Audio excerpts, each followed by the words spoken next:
Baik, Assalamualaikum warahmatullahi wabarakatuh. Melanjutkan dari tugas mata kuliah struktur data sebelumnya, pada video kali ini saya akan menjelaskan tentang array-based sequence. Jadi pada Python itu, biasa itu dalam bahasa pemrograman lain seperti PHP dan JavaScript, itu biasanya kita kenal ada yang namanya array atau kumpulan data. Tapi kalau di Python itu dikenal sebagai sequence yang sebenarnya itu memang base-nya itu atau didasari memang sama array pada umumnya. Kita lanjut saja. Jadi pada Python sequence itu ada di sini ada pembagiannya lagi itu ada list, tuple dan string, str atau string. Jadi di sini perlu digarisbawahi bahwa di Python itu string itu dianggap sebagai sequence atau kumpulan data seperti array yang mana merupakan kumpulan dari karakter-karakter atau istilah huruf dari tiap stringnya. Terus di sini behavior itu kayak perilaku umumnya itu kayak setiap dukungan itu dia bisa diakses menggunakan indeks seperti individualnya seperti umumnya pada sebuah array.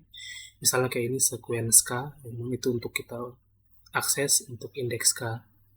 Terus masing-masing menggunakan masing-masing itu dia menggunakan level low level konsep yang mana dikenal sebagai susunan atau dikenal sebagai array yang merepresentasikan urutannya. Terus sini differentialize in atau perbedaannya, dia abstraksinya yang diwakili oleh kelas-kelas ini, dan bagaimana struktur data kompleks diimplementasikan. Jadi pemahaman tentang struktur ini atau tentang sequence ini akan bagus sebagai seorang programmer. Terus kita masuk ke namanya low level array, itu istilahnya kayak tingkat dasarnya dari sebuah array. Jadi sebuah memori itu dia menyimpan informasi dalam sebuah bit-bit atau bits ini. Terus dari kumpulan bit itu membentuk sebuah unit yang kita sebut namanya byte. Yang mana setiap satu byte itu dia tuh senilai sama 8 bits. Terus setiap byte informasi itu dalam memori dia tuh memiliki yang namanya itu address atau alamat yang kita kenal dengan memory address. Di sini yang bertindak itu di sini kita ketahui itu namanya RAM atau random access memory. Jadi dia di sini disimpan semua informasi-informasi tersebut. Terus di sini setiap byte dari memori itu dia istilahnya dapat disimpan dan diambil dalam waktu O dalam kurung satu time. Jadi ini O dalam kurung satu ini kita sebut saya secara spontan atau istilah dia secara ya istilah spontan gitu waktunya. Terus ini kemudian sebuah array itu merupakan kumpulan atau dari variabel-variabel yang terkait yang disimpan satu demi satu. Ini bagian istilahnya dalam sebuah memori komputer. Contohnya di sini sebuah string disimpan dalam kumpulan karakter-karakter tadi seperti yang saya sebutkan. Terus setiap sel dari array-nya itu dia ukurannya harus dalam byte yang sama.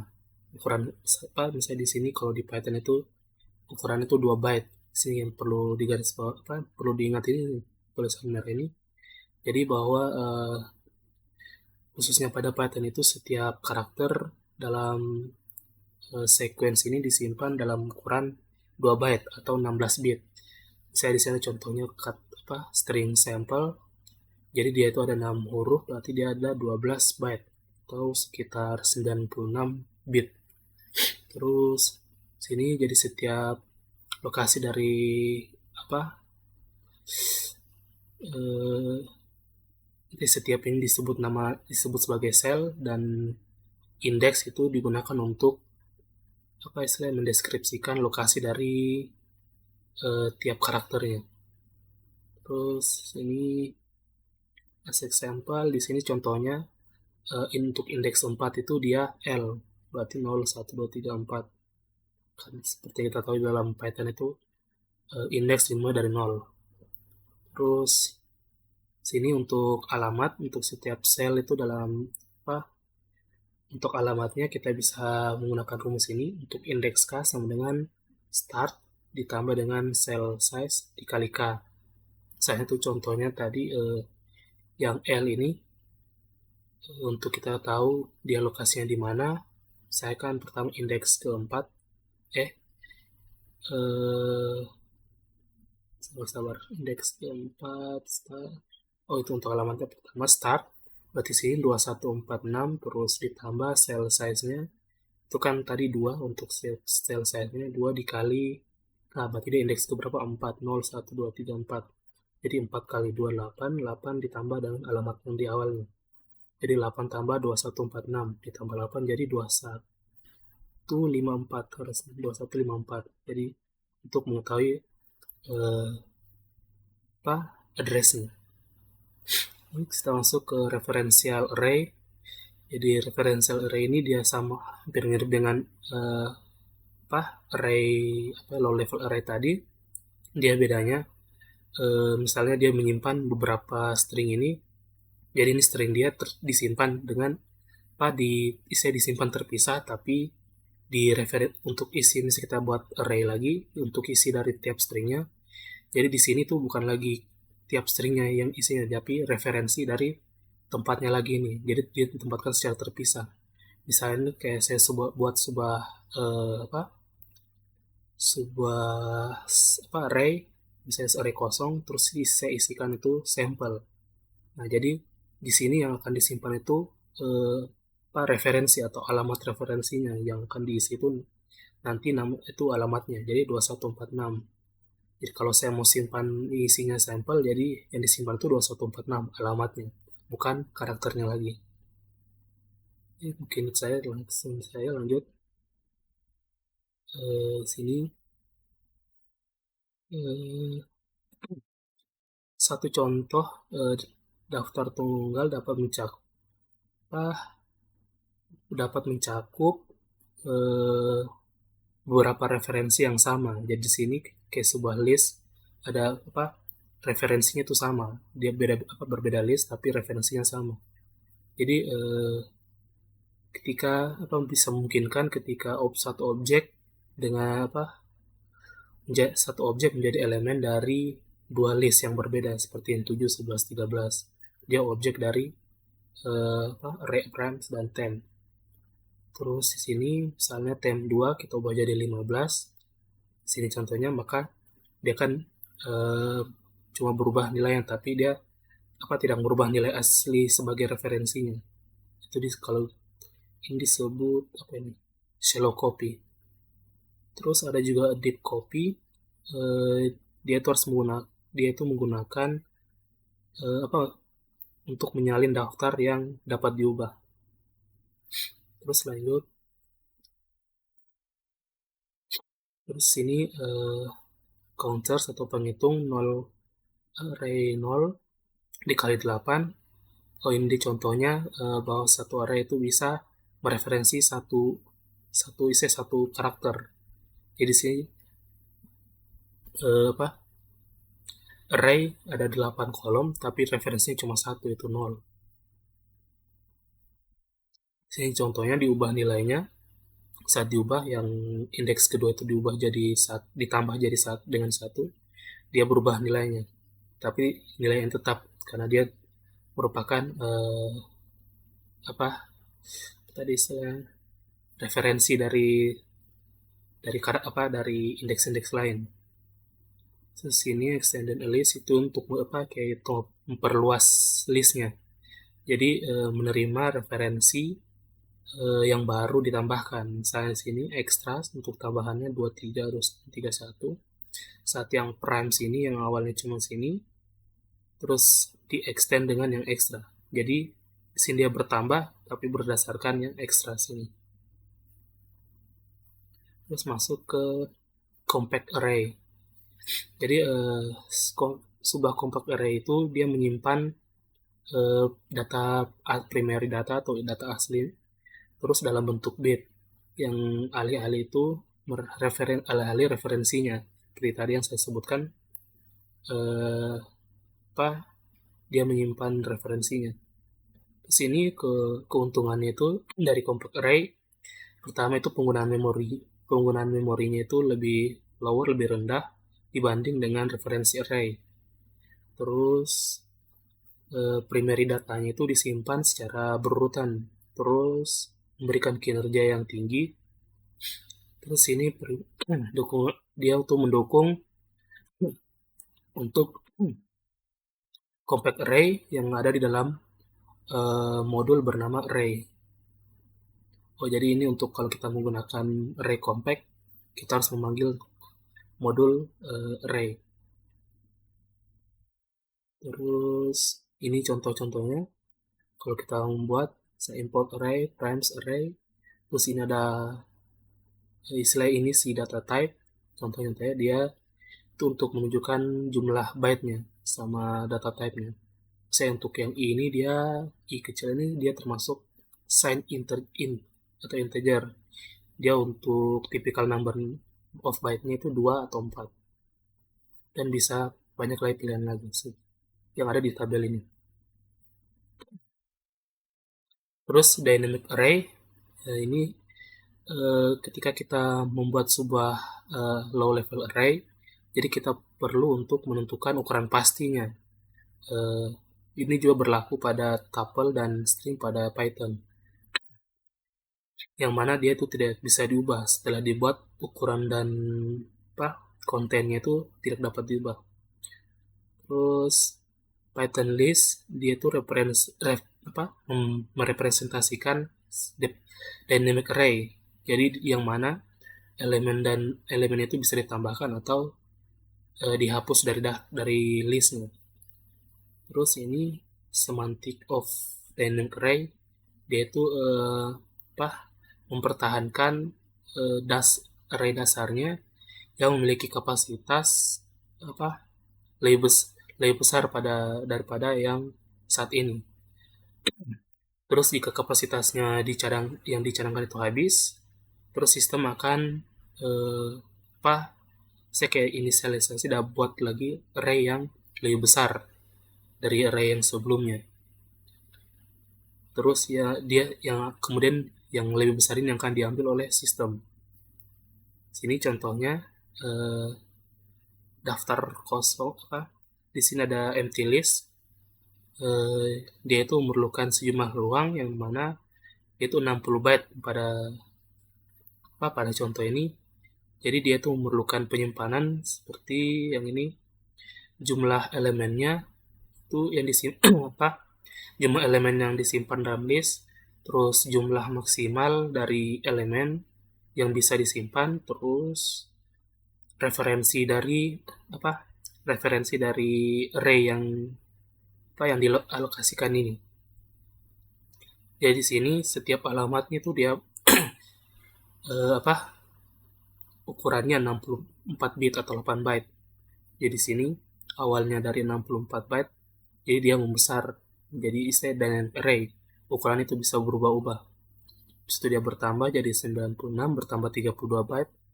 Setelah di sini bertambah lagi jadi 128 byte dan seterusnya. Jadi codingannya akan seperti nanti, import sys data ini disimpan dalam sebuah array. Terus setiap data yang panjangnya misalnya dari 0 sampai 27, jadi setiap makin tinggi isinya, makin tinggi panjangnya, makin tinggi juga jumlah byte-nya.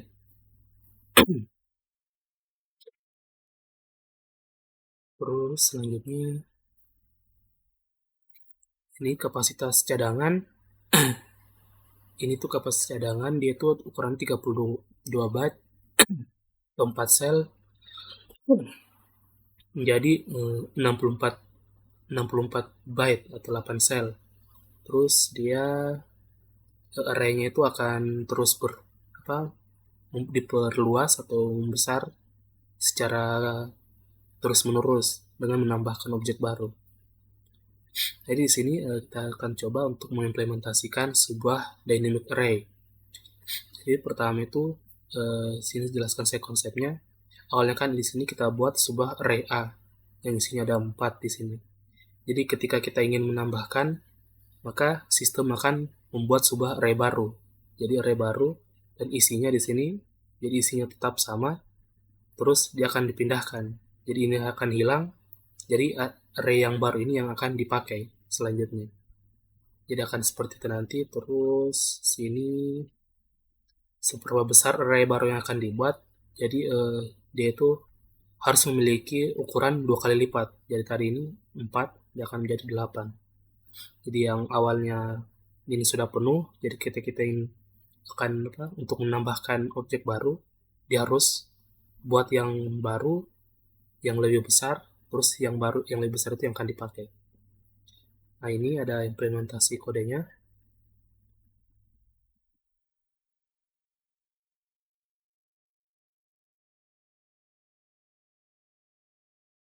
Oke, di sini saya sudah siapkan codingan seperti dalam bahan ajarnya ini. Pertama itu dia lakukan import C-types, ini nanti diperlukan untuk membuat intinya diperlukan nanti buat dynamic array-nya. Kita buat sebuah kelas dynamic array. Pertama sini untuk konstruktornya, yaitu yang pertama self n, dia itu jumlah elemennya atau yang isi yang ada di dalamnya. Terus ada namanya self capacity, dia itu kapasitasnya untuk saat ini. Awalnya kan dia tuh cuma 1. Terus ini self a array ini untuk array awalnya yang akan dibuat nanti. Jadi dia tuh self a itu sama dengan self make array self sebesar capacity, self capacity. Jadi nanti kita akan buat lagi, akan dibuat sebuah method make array. Kita lanjut, di sini ada method length. Di sini tuh kita bisa akses panjangnya. Jadi karena di sini sudah kita konstruktorkan sebuah ukurannya, jadi kita kembalikan self n sebagai length panjang atau jumlah elemennya. Itu ada get item, itu kita menggunakan metode get item supaya bisa diakses indeksnya. Jadi akan dikembalikan self array-nya indeks k. Ini akan dicek dulu di sini, jika k-nya itu tidak masuk dari antara 0 sampai jumlah elemennya, maka akan dikeluarkan indeks error bahwa indeksnya itu tidak ada. Nah, kalau memang ada baru dikembalikan. Terus ini kita buat dev append supaya bisa masukkan nilai. Jadi awalnya sini saya perhatikan. Awalnya di sini dia akan cek dulu apakah jumlah elemennya itu sama, maka dia kalau sudah sama itu harusnya dia akan membesarkan mengubah ukurannya jadi lebih besar. Dengan ini kita gunakan metode resize, nanti akan dibuat lagi dengan ukuran seperti tadi, aturannya itu 2 kali dari kapasitas array sebelumnya. Jadi nanti dia akan cek dulu, kalau sudah penuh, jadi diperbesar dulu baru ditambahkan. Jadi di sini self a untuk self n yang paling ujung akan dimasukkan item yang kita kirim di method append. Terus karena sudah ditambahkan berarti jumlah elemennya harus ditambah 1. Terus ini seperti tadi kita buat metode resize dengan kita kirimkan kapasitas barunya. Terus kita buat sebuah array baru dengan pakai metode make array juga dengan ukuran kapasitas yang baru.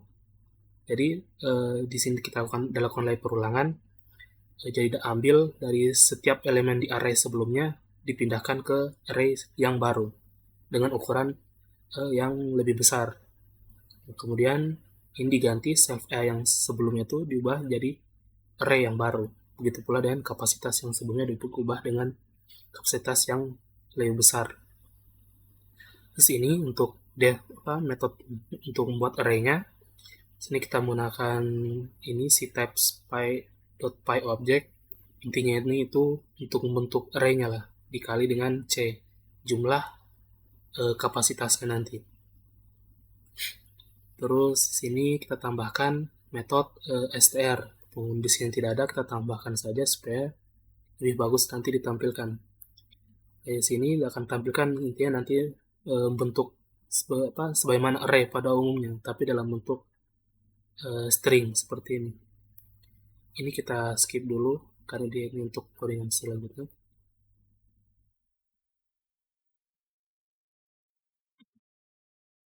Oke, kita coba contohkan. Sekarang di sini kita membuat sebuah array namanya dalam variable prime dan dynamic array kita masukkan secara manual di sini append 2, 3 dan 5. Jadi saat kita print nanti akan menampilkan isinya nanti. Dan ini 2, 3, 5. Untuk konsep dynamicnya itu tidak terlihat secara langsung. Yang jelas dia tuh menggunakan konsep yang tadi yang saat ini. Jadi awalnya itu ukurannya itu akan cuma 64 bit. Jadi semakin bertambah akan semakin besar byte-nya. Karena ini sudah jadi berapa ini ukurannya, ada 3. Jadi dia ukuran itu akan 96. Terus selanjutnya ini kita masuk ke amortized array.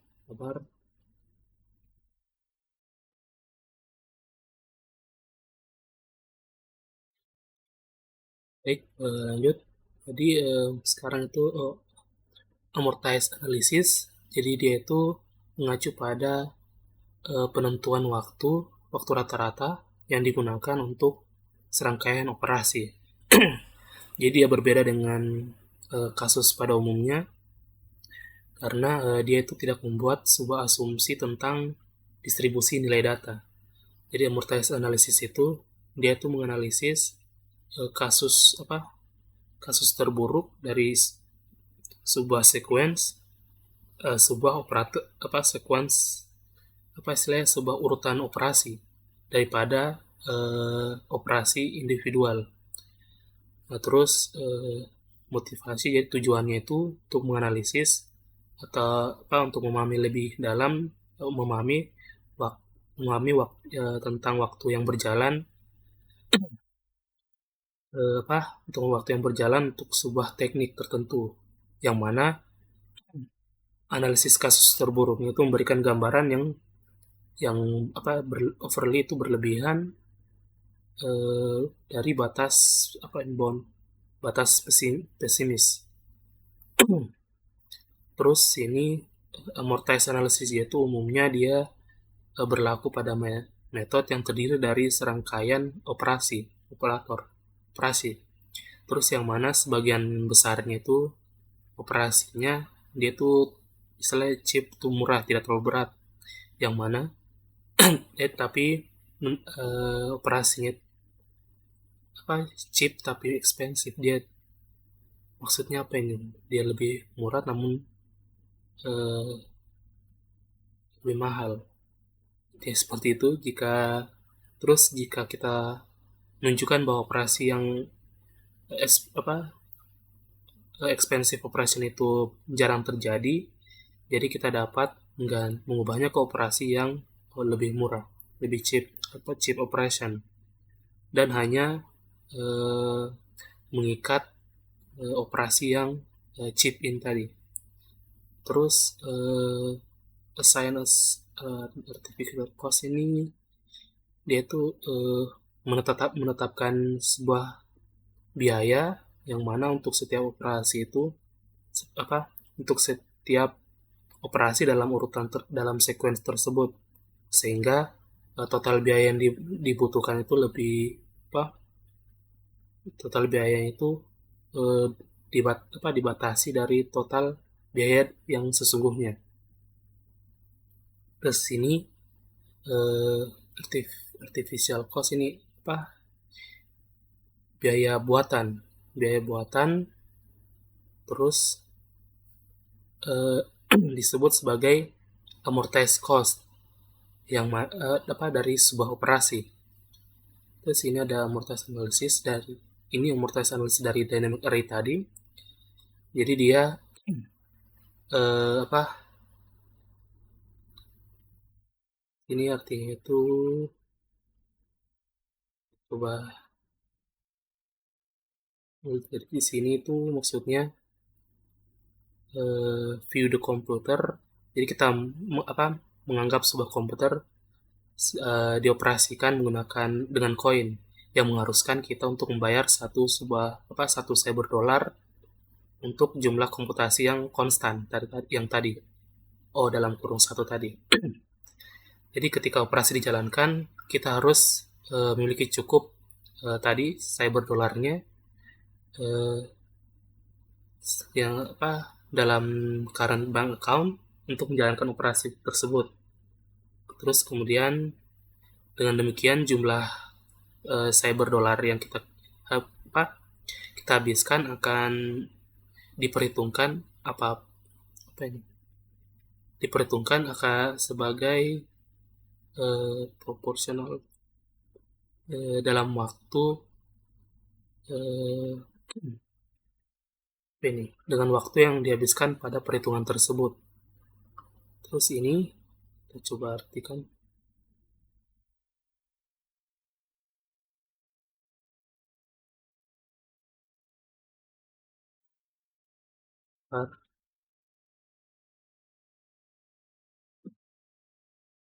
Baik, lanjut. Ya di sini tadi tuh jadi kita bisa overcharge sebuah operasi untuk menghemat cyber dollar untuk membayar operasi yang lainnya. Jadi sebenarnya saya kurang paham tentang mortise analysis ini, kurang banyak dijelaskan juga saat pertemuan kemarin.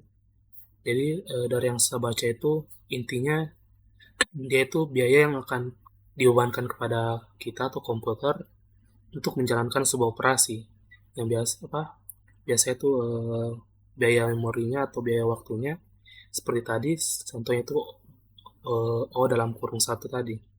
Jadi itu biaya untuk melakukan sebuah operasi yang pada pembahasan itu dia tuh mengacu ke sebuah array. Jadi di sini kita skip saya karena saya kurang paham juga penjelasan bahasa Inggris. Terus ini masih pembahasan tadi. Terus ini penggunaan memori pada array juga tadi mirip. Di sini kita langsung saja di sini Python list class. Ya di sini ini masih berhubungan dengan yang tadi. Di sini kalau kita lihat codingannya itu dia menjelaskan bahwa dilakukan sebuah perulangan yang mana tiap perulangan itu misalnya di sini 100 perulangan dia akan menunjukkan berapa lama waktu yang rata-rata waktu yang dihabiskan untuk setiap operasi. Misalnya ada 100 ini dia waktunya itu sekitar 0,278 ini tuh mikrosecond. Jadi makin besar operasinya pasti makin banyak butuh waktunya. Tapi sini untuk rata-ratanya yang 1000 itu 0,181 dan seterusnya yang ini 100 juta perulangan itu rata-rata waktu per setiap operasi itu 0,079 mikrosecond. Sini ada tabelnya beberapa operasi dan ini running time-nya dalam kurung satu ini yang tadi secara spontan. Terus ini juga beberapa yang lainnya bisa dilihat. Di sini saya kurang paham penjelasannya.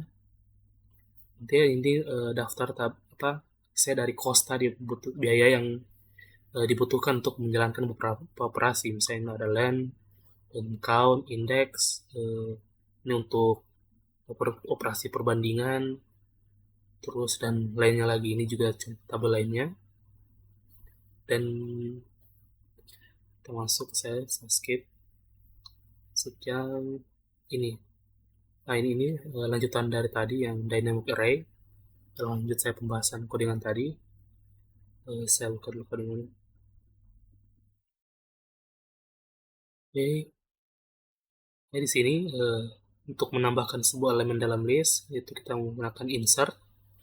Jadi kita akan masukkan k atau indeksnya dan value yang akan kita masukkan. Jadi di sini dia akan apa? Kita jelaskan saya di codingannya. Di sini saya sudah buat sebelumnya yang tadi. Jadi kita buat sebuah metode insert dengan yang kita kirimkan itu indeks dan nilainya. Jadi awalnya itu kita akan cek apakah indeks ini merupakan apa ada di dalam apa dynamic array tadi yang kita sudah buat. Jika tidak ada di antara 0 dan di bawah dari self n atau dari jumlah eh, elemennya, maka akan mengembalikan indeks error. Terus di sini cek lagi jika sebelum ditambahkan kan harus tambahkan dulu kalau misalnya penuh. Jadi akan cek dulu apakah saat ini jumlahnya itu sudah sama dengan kapasitasnya, jumlah elemennya dan kapasitasnya, maka dia akan resize, dia akan membesarkan lagi array yang sebelumnya. Baru bisa kita insert. Jadi ini insert, bedanya dengan append tadi, insert itu kita bisa tentukan di indeks berapa kita mau masukkan. Jadi di sini dilakukan sebuah perulangan. Jadi for i in range dalam sampai range self n untuk jumlah elemennya, terus sampai k untuk indeks yang kita mau, terus akan dilakukan misalnya pengurangan satu. Jadi akan lakukan perulangan untuk misalnya i dari self n dari jumlah jumlah elemennya, terus setiap kan sudah diperbesar, jadi setiap ini yang dimulai dari indeks terakhir dia akan diperbesar lagi. Nah, jadi ini akan geser makin ke kanan, misalnya selfie awalnya tadi kan tangga, langsung saya pakai contohnya, kita pakai insert prime insert saya di sini tekan dulu insert 5. Jadi kan di ini ada 3 0 1 2, jadi saya akan masukkan di 2, indeks 2 nilainya 5. Terus kita coba print prime. Ini kita komen dulu, mungkin kita lihat lagi, kita jalankan.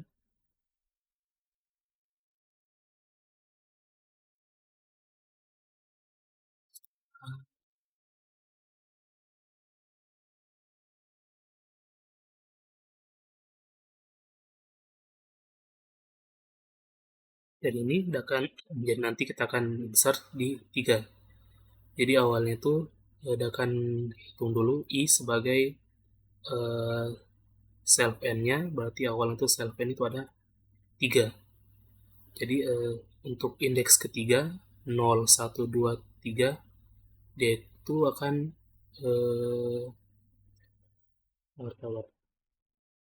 kan self n resize self n ditambah 1. Ini 3. Oh ini kan ini dari 3 di sini self n sampai k-nya itu 2 kan kita akan masukkan ke indeks 2, terus kita akan lakukan pengurangan 1. Jadi saat ini 3, jadi array dengan indeks 3 itu dia akan apa ini i kurang 1. Sabar ya, kita masukkan 3. Paham dulu. Oke. Jadi tadi sini tuh saya ulang dari sini, awal Anda cek dulu apakah indeksnya itu ada dari sejumlah self n panjang jumlah elemennya. Kalau tidak ada akan index error, terus dicek lagi. Kalau misalnya sudah penuh akan diperbesar dulu. Nah, terus jadi ini for i in range dari self n jumlahnya kan di sini 3. Nah, berarti jadi akan dimulai dari 3 sampai 2. Berarti tidak akan mulai jadi array dengan indeks 3, berarti 0, 1, 2, 3. Awalnya kan di sini kosong. Karena dilakukan resize kan di sini dikali 2 terus, jadi 1, 2, dan 4. Nah, saat ini itu harusnya kapasitasnya itu 4, walaupun isinya itu ada 3. Jadi akan isi indeks ketiga yang saat ini masih kosong sebagai dari indeks yang dikurangi 1. Jadi 7 ini akan dimajukan ke depan seperti gambar yang ini, akan dimajukan ke depan. Terus saat ini kan awalnya tadi 3, sekarang 2. Karena 2 itu nilainya sudah sama dengan indeks yang kita inginkan, jadi dia itu akan diisi dengan value yang kita kirim. Jadi dia akan geser dulu, kalau sudah maka akan dimasukkan nilainya. Kayak ini tadi, saya akan masukkan 5 di indeks ketiga, jadi 7-nya akan digeser dan 5-nya di insert, dimasukkan. Jadi seperti itu. Terus di sini ada analisisnya tadi, seperti tadi, pakai cost-nya, skip saja. Terus di sini remove, yang tambahan lagi. Nah, sini sebelumnya saya sudah buat. Jadi remove ini untuk kalau misalnya kita ingin menghilangkan elemen dari dynamic array kita. Jadi menggunakan remove ini, misalkan ada di sini pop. Kalau pop itu dia hanya mengeluarkan yang paling ujung. Tapi di sini kita ingin untuk mengeluarkan yang kita inginkan. Karena kita akan mengirimkan sebuah value.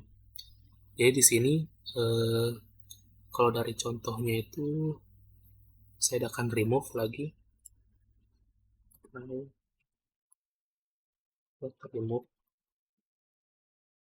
Oke, kita kirimkan itu di sini 157, akan hilangkan ini kita saja.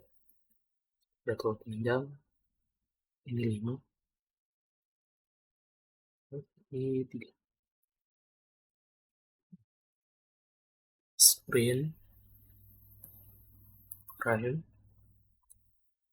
Oke. Coba jalankan. Oke, ini sudah hilangkan ini. Oh, jangan 5 deh.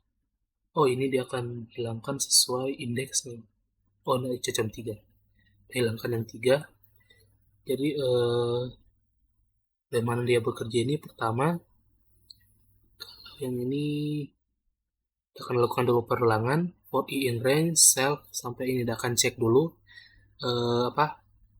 elemen yang ada di dalam array-nya. Jadi kalau elemennya ini di sini, jika elemennya sama dengan value yang kita kirimkan, maka dia akan menjalankan kode. Nah, tapi kalau tidak, bahwa dikirimkan value error bahwa nilai yang kita kirimkan tidak ada dalam dalam dynamic array yang kita buat tadi. Jadi sini kalau misalnya nilainya sama dengan indeks di sini pertama Anda cek berdasarkan indeksnya. Jadi kalau indeks tertentu itu nilainya sama dengan yang kita kirimkan, misalnya di sini nilai 3 itu dia sama dengan awalnya kan misalnya pertama Anda cek itu 0, apakah sama dengan 3, berarti tidak. Terus 1, berarti sama dengan 3, maka itu yang akan dijalankan. Berarti i-nya itu 1. Terus for j in range perulangan lagi sampai 1, dari 1 sampai self n. Self n kurang 1. Jadi jumlahnya itu awalnya kan 3, jadi 2. Dari 1 sampai 2. Terus jadi self a yang ke j dari 1, berarti indeks ke 1, 0, 1. Yang ini self yang 3 ini akan diubah nilainya jadi jadi 5. Terus ini nilai dari self A dengan indeks ke self N kurang 1, self N kan 3, berarti indeks ke 2, 0, 1, 2. Dari tadi kan 5 jadi 3 ini diubah jadi 5, jadi sini, harusnya di sini 3, terus diubah jadi non. Jadi non itu kosong, nah, kemudian self N-nya akan kurangi, jadi dimajukan tanda kurungnya. Jadi kira-kira harusnya seperti ini itu. Misalnya kita hapus di sini, misalnya di sini tuh 3, maka 5 yang di sini 5 yang di sini kan ini sudah kosong, 5 kan gantikan posisinya. Terus ini akan dikurangi panjang elemennya. Nah, terus dilakukan return, artinya sudah selesai, artinya codingan dalam di sini sudah selesai. Maka hasilnya ini tadi dicek dulu, habis itu yang ini akan yang 5 dimajukan ke depan, terus ini 3 yang di sini menjadi none, terus dikurangi panjang array-nya. Nah, terus remove sudah. Ini ada juga extended list, dia sama tadi yang extend. Kalau misalnya kita tambahkan sebuah dari list yang lain. Sini ada contoh. Ini ada contoh codingan, misalnya dia itu kalau istilahnya itu sebuah shorthand dari codingan yang harusnya 3 baris seperti ini, kita bisa mempersingkat menjadi seperti ini, k dikali k for k in range 1, n tambah 1. Dia itu mempersingkat codingan yang panjang seperti ini. Dia itu untuk ide itu salah satu penerapan supaya bisa kita mengurangi biaya yang kita keluarkan. Tadi yang amortize analysis, dia tentang biaya yang kita keluarkan untuk menjalankan sebuah operasi. Jadi dia mempersingkat supaya tidak terlalu banyak operasinya.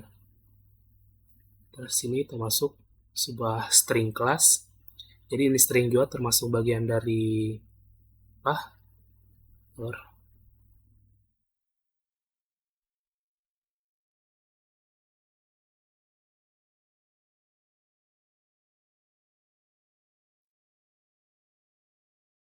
Jadi sini kita masuk string, yang mana string dalam Python itu dia termasuk dalam sebuah sequence atau kumpulan data. Seperti tadi yang saya bilang bahwa dia berisi kumpulan dari karakter-karakter yang ada dalam string. Sini ada beberapa notasi dalam string. Sini salah satunya panjang dari sebuah string itu dia n. Terus untuk string kedua panjangnya itu notasinya m. Terus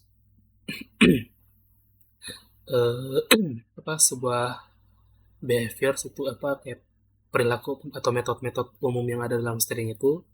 Sini untuk metode yang menghasilkan sebuah string baru. Sini contohnya capitalize, center, dan strip. Dia itu untuk digunakan dia memerlukan waktu yang linear dalam istilah ini, dalam panjang string yang diproduksi, sepanjang string yang diproduksi.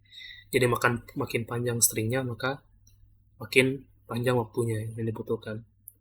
Terus ini dia untuk metode yang melakukan pengecekan kondisi menggunakan boolean dari sebuah string. Contohnya untuk is lower, jadi dia menggunakan dia akan membutuhkan dalam kurung n time. Dia akan memeriksa semua n karakter dalam kasus yang worst atau terburuk. Terus ini terus pencocokan pattern matching, dia tuh mencocokkan pola. Dia tuh untuk menemukan sebuah string dalam string yang lebih besar. Contohnya di sini ada contents, terus find, index, count, replace, dan split. Jadi implementasinya itu dia akan menggunakan waktu dalam kurung mn karena ada n kurang n tambah 1 starting index atau indeks awal untuk pola, dan kita membutuhkan dalam kurung n time untuk setiap apa, posisi awal untuk memeriksa eh, pola tersebut cocok. Jadi selanjutnya ini itu penjelasan seperti tadi, dia tentang amor apa amortisnya, analisisnya mengenai waktu cost atau biaya yang diperlukan untuk operasi-operasi dalam string. Sini karena saya kurang paham penjelasannya, kita lanjut saja. Ya, di sini kita masuk ke eh, penerapan dari array based sequence atau sequence berdasarkan sebuah array. Jadi di sini dalam bahan ajar ini dia ada 3 contohnya, bukan health score dari sebuah game, store mengurutkan sebuah sequence, dan kriptografi. Jadi kita akan coba implementasikan contohnya. Siapkan dulu. Oke, ini sudah siapkan. Jadi nanti kita akan membuat sebuah eh, sebuah array. Jadi di sini ada ibaratnya sebuah scoreboard. Kan kita akan masukkan beberapa skor dan namanya. Jadi saya di sini ada 5 skor dengan 4 apa? Scoreboardnya itu ada 10. Jadi nanti ketika kita masukkan sebuah nama dengan skornya, jadi dia akan memasukkan berdasarkan urutan skor yang tertinggi. Jadi saat kita masukkan, jadi yang nanti akan yang lain yang ada apa selain nilainya lebih rendah akan bergeser, dan ini akan masuk di sesuai dengan urutan nilai tertingginya. Dia istilahnya itu seperti scoreboard yang biasa dalam sebuah permainan atau tes seperti itu. Kita langsung buat pertama game entry.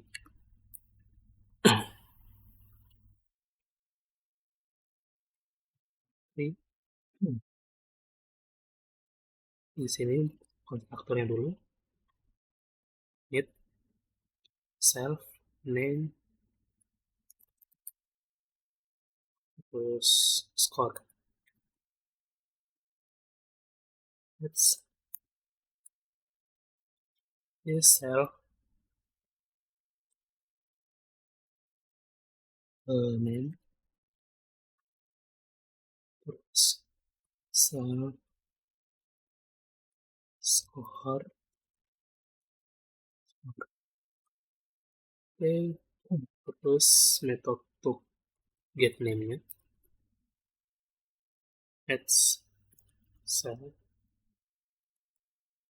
kita return langsung return self name. Terus metode untuk skornya get score let's score self, kembalikan skornya.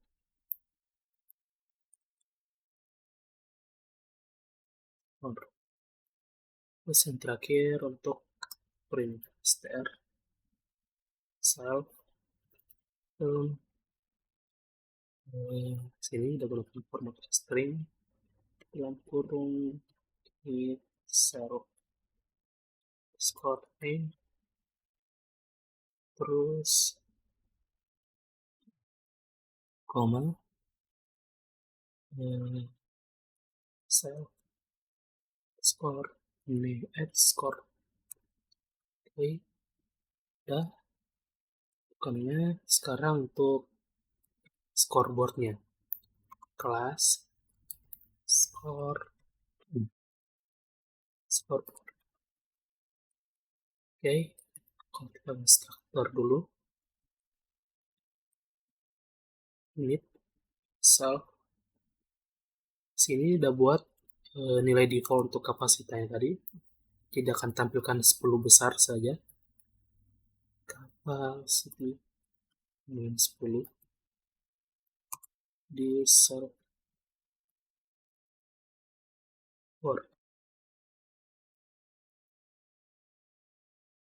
Di boardnya itu bikinkan bahwa port kosong jumlah kapasitasnya.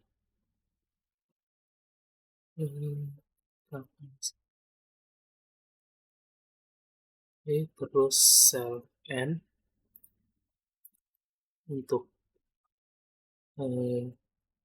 gunakan untuk jumlah entries-nya atau sudah berapa apa istilahnya skor yang selalu dimasukkan, jumlah elemennya lah, tandai saja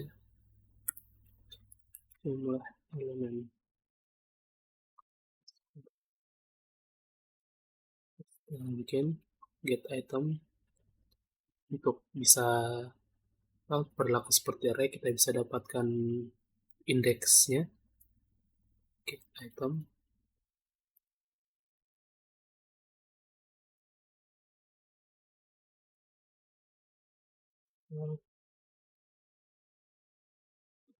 Nah, jadi akan dikirimkan indeksnya, maka return self board indeks ke k. Oke, terus dev ini untuk print star self return. Jadi sini udah gunakan format n untuk baris baru biasa dalam string, dia akan join, jadi dia akan join terus diubah dulu jadi string supaya apa, karena join ini hanya berlaku di tipe data string, jadi diubah dulu jadi string self boardnya for indeks ke j, yang mana j-nya itu for j in range jumlah datanya, jumlah elemennya in range self n. Oke, terus sini tambahkan untuk add self entry. Jadi yang akan dimasukkan itu entry yang seperti ini, yang akan dimasukkan ke dalam scoreboard. Terus pertama diakses dulu skornya, jadi entry yang kita kirimkan saat ini diakses get skornya dengan metode get score. Kemudian ini dalam buat kategori ya, bahwa dia bisa masuk ke scoreboard dengan kategori good. Jadi akan cek self, kalau self self underscore n jumlah elemennya itu lebih kecil dari len self board. Nah, ini dia tuh untuk cek apakah masih ada yang kosong dari scoreboardnya. Nah, kalau penuh pas harusnya dia akan ganti. Jadi ini dia akan menggunakan or kalau skornya lebih besar dari self board min 1. Ini elemen yang terakhir get score.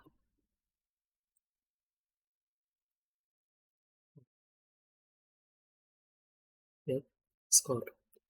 Jadi yang masuk kategori bagus itu kalau misalnya kalau masih kosong maka dia akan masuk ke scoreboardnya.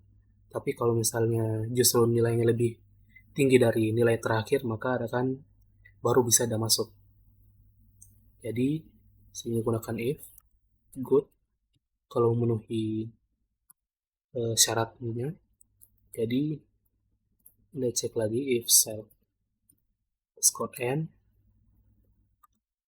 Ini kalau misalnya masih ada yang kosong, self board self underscore board.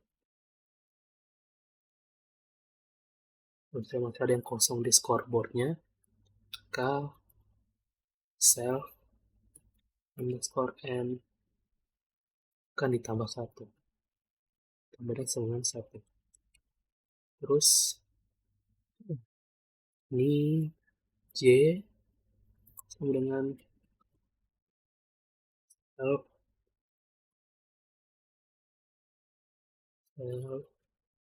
n kurang 1.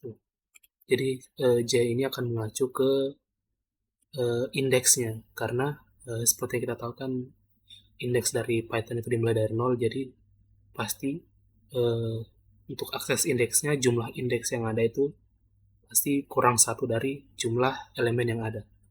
Di sini kurang 1. Jadi J akan akses indeksnya, jadi selama J lebih besar dari 0, terus dan jadi harus memenuhi keduanya, dan self scoreboard indeks ke J kurang 1 yaitu indeksnya, terus get score, kita akan ambil skornya, skor lebih kecil dari skor yang saat ini kita masukkan. Kemudian selama memenuhi syaratnya, maka self scoreboard terus J yang indeks ke J akan diganti oleh self score or indeks ke J kurang 1. Oke, terus selanjutnya J akan di decrement kurang sama dengan 1 supaya sampai bisa 0. Terus self scoreboard sejajar dengan 0, J akan diganti sebagai entry yang akan kita masukkan. Oke, kita coba implementasikan sambil saya jelaskan. Yang pertama, buat sebuah scoreboardnya. Oke, dibuat, kan ditambahkan pertama add sebuah game entry, bikin objek lagi, kurung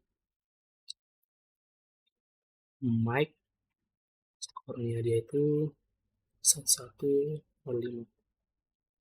Oh, kali ini dia masih berurutan. Add game entry, terus pop skornya 75. Oke, nah kita copy saja. Terus sini pal 720, terus ana 660, terus rows 590, terus jack 510. Oke, sini setelah udah buat di add semua, ini dia print scoreboardnya, terus add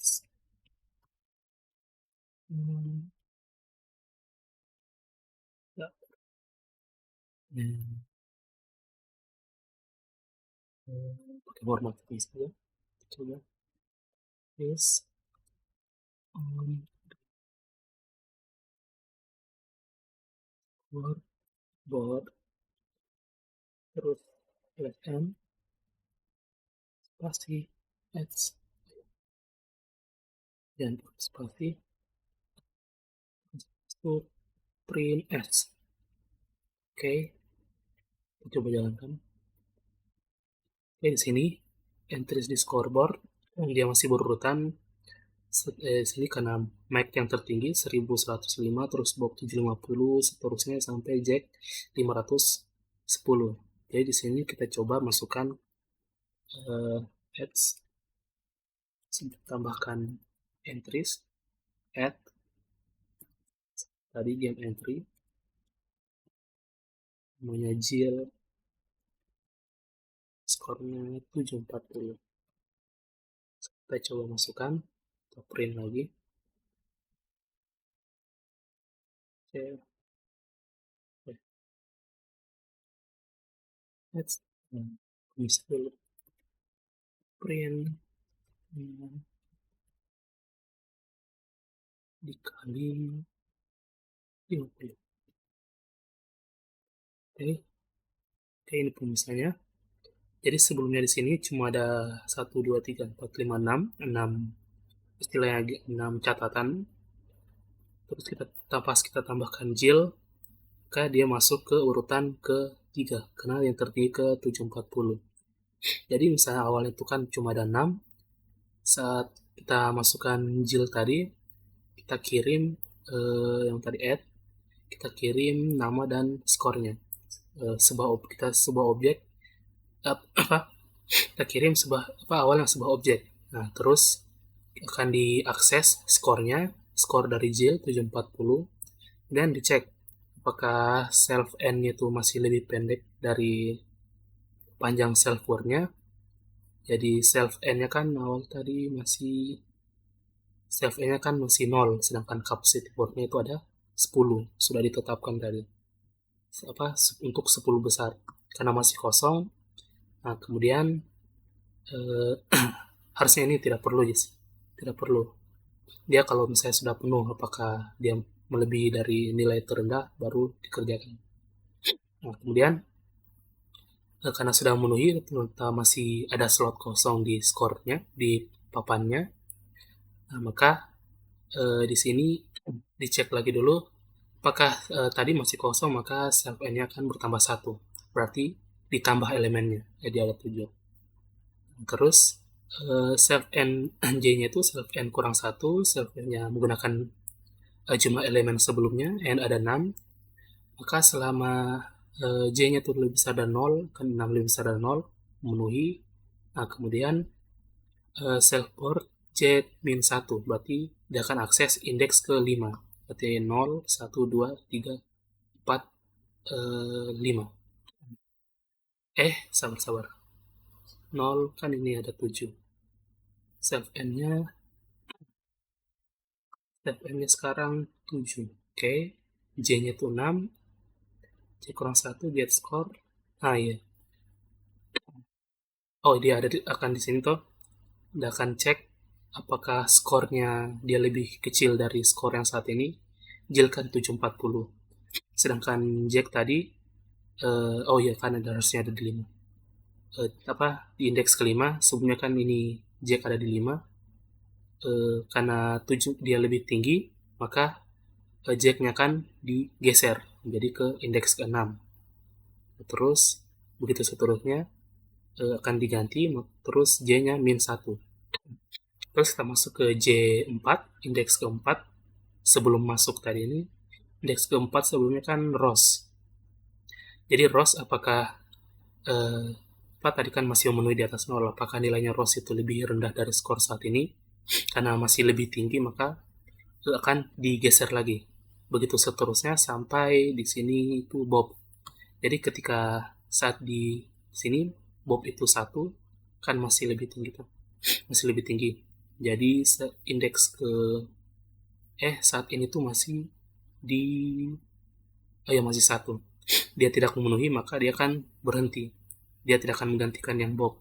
Akan berhenti di sini di urutan sampai ke Paul. Dia akan geser Paul sampai ke bawah akan geser dan dia akan masuk di indeks ke 2. Karena sudah dicek skornya ternyata dia lebih tinggi dari Paul sampai Jack. Maka dia akan masuk di urutan kedua. Nah, terus di sini, ini self J, maka di sini akan diisi sebagai yang kita masukkan tadi. Yes. Jadi ketika kita print, dia akan print sesuai dengan urutannya. Kira-kira seperti itu. Jadi selanjutnya itu tadi itu contoh untuk salah satu implementasi istilahnya sequence apa array based sequence. Jadi sini ada juga beberapa contohnya lagi yang lain. Eh, ini bisa dicoba saya sendiri karena untuk agar video yang kita buat tidak terlalu lama. Kita lanjut saja. Ini masih contohnya. Nah, jadi contoh ini penjelasan terakhir yang bisa saya sampaikan pada video kali ini. Mungkin sampai itu saja yang dapat saya sampaikan. Lebih dan kurangnya mohon dimaafkan. Sekian dari saya. Terima kasih.